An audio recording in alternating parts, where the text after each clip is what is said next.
Namaste friends, this is Mudra. In this video, I will be dispelling a very commonplace confusion.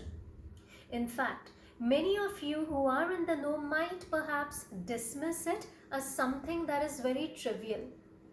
Nevertheless, I'm firm in my belief that even if there is the smallest of doubt, even if there is the smallest of confusion, it does warrant attention. Now, some people, when they are asked what do you understand about the hip joint or what according to you is the hip joint, they invariably take their hands on either sides like this, just underneath the waist, around the pelvic region over here on the sides. Now here we all can palpate some bony projection. This bony projection is what some people refer to as the hip joint. But is this really the case? No, not at all.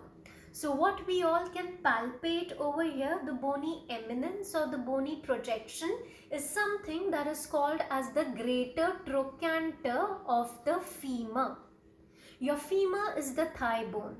Now on the top of the femur, on its anterior aspect, there is a bony eminence, or you can say that there is a bony projection which is called as the greater trochanter, and it is this greater trochanter that we are able to palpate here on either sides.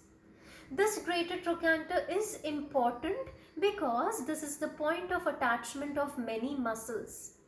The point here is that this is not the hip joint. In this video, let us understand what really then is the hip joint.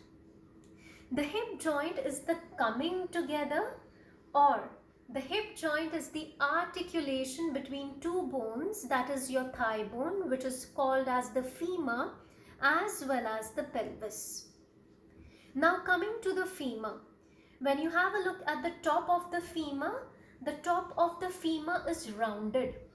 It is spherical like a ball, and it is called as the head of the femur or the femoral head. Now this femoral head fits into a shallow cavity.